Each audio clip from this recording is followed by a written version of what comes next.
Hello everybody and welcome to the Anub'arak Rework Spotlight. In this video we're going to take a look at the Crypt Lord known as Anubarak, and we're also going to check on his talents because there has been a lot of change going on. Some of the talents have been changed, removed, or some new talents have been added overall, which makes Anubarak a lot more interesting and, in my opinion, viable after the upcoming patch next week. But first of all, let's take a look at the level 1 talents. The first one is called Extended Spikes, and this one hasn't really changed that much. It increases Impale's range and damage by 25%, which makes it a nice talent if the enemy team composition consists mainly of ranged heroes, and Anubarak really needs this talent in order to reach the backline with his Impale stun.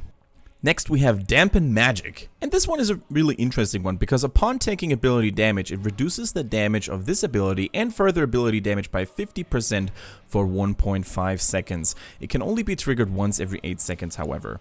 Now, Anubarak, similar to Arthas, is designed to become an anti-ability tank or an anti-mage warrior. This talent works extremely well against all those strong ability assassins like Kel'Thas, Jaina, or Li Ming, for example. Next in line is Assault Scarab. Not a whole lot has changed. The beetles are going to deal an additional 30% of damage. And just to mention this very briefly at the beginning of the video, I still think that the beetle build will have its place. Alright guys, now we see the newly redesigned Regeneration Master, which has become a quest talent. Now gathering a regeneration globe increases your health regeneration by 1 per second up to a 30. Once you have collected 30 regeneration globes, you also gain 500 health. And this is exactly what I mentioned earlier. Anubarak's low HP pool has always been one of his core problems and why people didn't really like him as much. This Regeneration Master talent can help in that regard tremendously. 500 bonus HP after collecting 30 regeneration globes, which shouldn't really take too long if you play on the right map and if you rotate accordingly, is very nice. So keep an eye out for Regeneration Master Anubaraks and enjoy the goodness that is more HP. Alright, let's move to the level 4 talents. We have Under King. And what it does is increases the burrow charge range by 20% and its damage by 100%. In my opinion, this talent is so-so, because on the one hand, the increased range and burrow charge can be quite nice when it comes to escaping or initiating on the enemy team.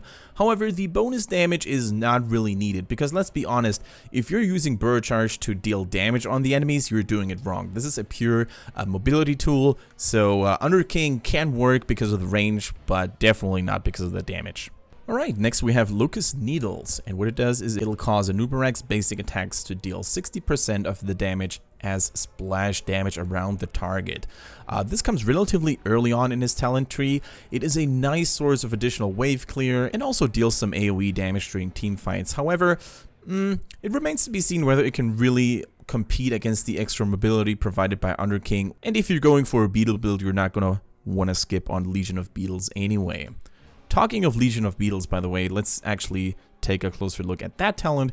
Not a whole lot has changed other than the fact that you now have it available at level 4, which makes it quite good actually, and it'll automatically spawn a beetle every 8 seconds. It can't be toggled on and off, just in case you don't want to give away your position when you are waiting in a bush, for example, in order to ambush the enemy team. You wanna make sure to toggle that off. Otherwise, you actually risk giving away your position and the one of your allies as well, of course. Let's move on to the level 7 talents and Shed Exoskeleton.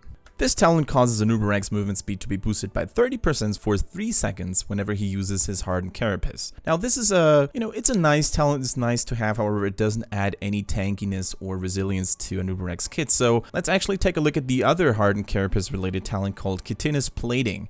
It actually causes Anubarak's Hardened Carapace cooldown to be reduced by 0.75 seconds whenever he takes damage from an ability, up to a maximum of 3 seconds. In my opinion, this is exactly what Anubarak needed. Having his shield up more frequently will greatly boost his tankiness overall. So once again, just like at level 1 with the Dampen Magic, it turns him into a really good warrior when the enemy team consists of several ability heavy heroes.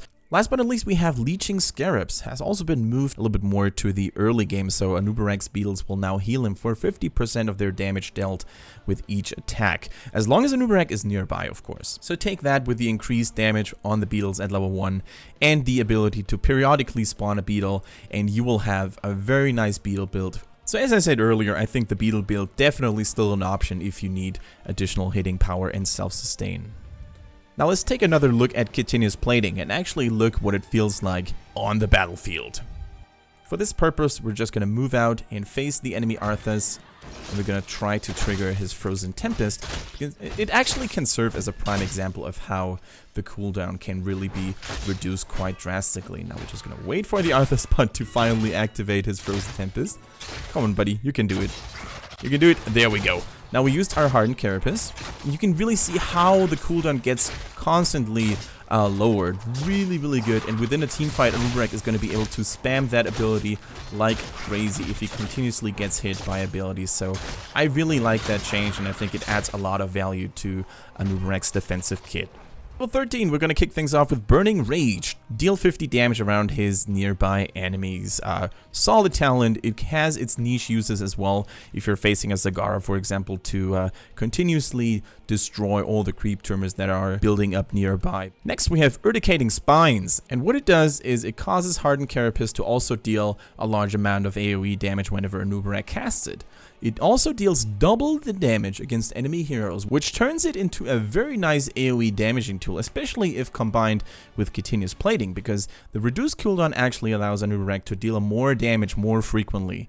So this can be a really nice offensive talent if Anubarak wants to be played like a bruiser or something like that.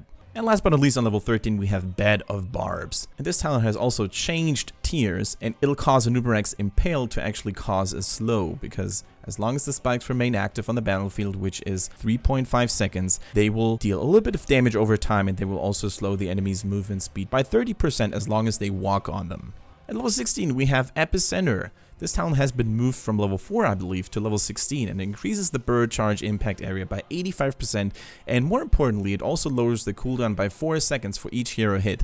So the more heroes you hit with bird charge, the quicker you're going to be able to use it again. This is a really nice talent in terms of mobility gain, and overall, I think the most reliable talent out of the 3 talents at level 16.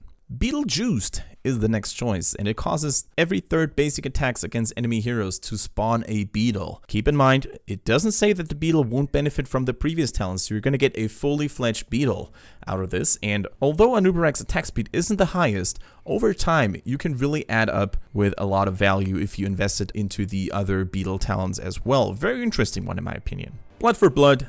Some love it, some hate it. Overall, it remains to be said that if the enemy team consists of a couple of warriors and melee assassins, this is definitely a very good talent to pick. Now, for demonstration purposes, let's actually take a look at how Beetlejuiced works against enemy heroes on the battlefield. For this very reason, we're gonna once again approach the enemy Arthas.